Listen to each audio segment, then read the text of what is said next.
Bonjour. Bonjour Émile. Bonjour Ryan. Le 6 juillet, Manu a de nouveau violé les citoyens à grands coups de 49.3. Mais dites-moi Émile, il se prendrait pas pour le nouveau Rocco du monde du travail?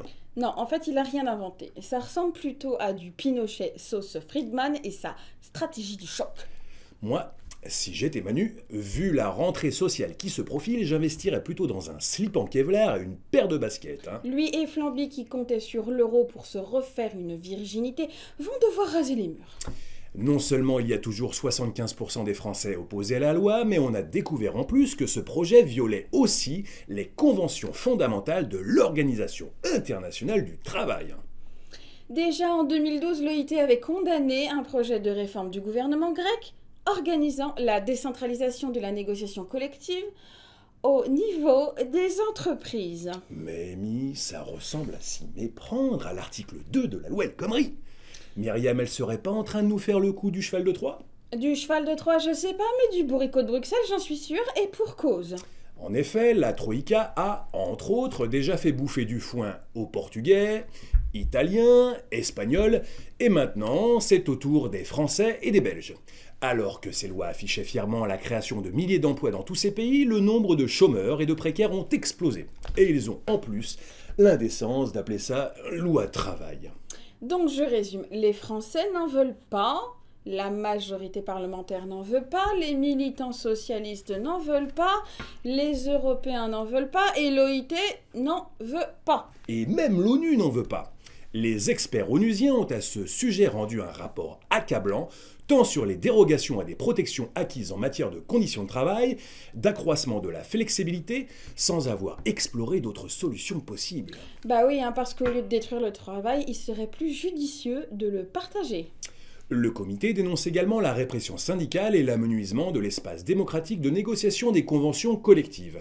Ce texte est donc hors la loi internationale. Mais que fait Interpol? Et pourquoi les grands médias, Lagardère, Pinault, Dassault et Drahi n'en parlent pas? Il y aurait anguille sous roche? Ouais, à ce niveau-là, c'est plus baleine sous caillou, En tout cas, rendez-vous le 15 septembre pour exiger l'abrogation de la loi travail et lutter pour un avenir tourné vers le progrès et la justice sociale. Pour conclure, vous souhaitez en savoir plus sur la loi dite travail, alors consultez les vidéos de nos camarades du syndicat des avocats de France qui décryptent de manière très simple les principaux articles de cette loi scélérate. Si les Français sont très bons en mathématiques, on a un petit problème avec les comptes et les décomptes publics. C'est vrai, Ryan. D'ailleurs, je crois que ceux qui comptent les manifestants sont les mêmes que ceux qui comptent les chômeurs. Vous savez, c'est un vrai métier de minimiser les chiffres de la colère citoyenne. Et en plus, il y a cette nouvelle mode des casseurs qu'on encadre en tête de cortège. Les CRS les escortent pour ne pas qu'on leur fasse de mal. Enfin, je crois, Mais c'est comme s'ils avaient des potes dans l'eau. C'est tout bizarre et j'ai pas tout compris. C'est pas faux. Avant, ils étaient en marge des cortèges, ils opéraient en mode guérilla. Maintenant, ils viennent masqués et cagoulés, et ce, au mépris de la loi. Mais ça dérange pas nanar. D'ailleurs, des fois, ils ont même des brassards et de police et des autocollants syndicaux. Bah, je savais pas que la CNT recrutait des policiers. Oh, on vit dans un drôle de monde. Il y aurait de la manipulation. Bah, s'ils veulent dénigrer et interdire les manifs, c'est sûr, les casseurs, faut en prendre soin. On les infiltre, on donne des ordres au CRS de ne pas intervenir et on focalise sur un vilain casseur qui attaque tout seul un hôpital pour enfants, et le tour est joué.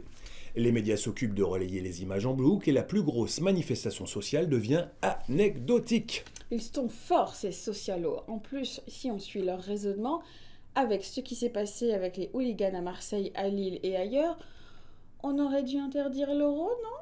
Ah, vous êtes taquine, Amy, mais c'est pas faux.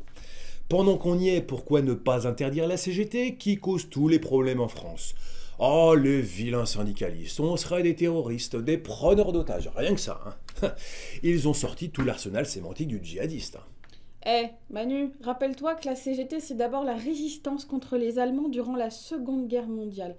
Mais aussi la conquête des droits sociaux comme les congés payés, par exemple. Et c'est aussi des militants qui se sont engagés pendant la guerre d'Espagne.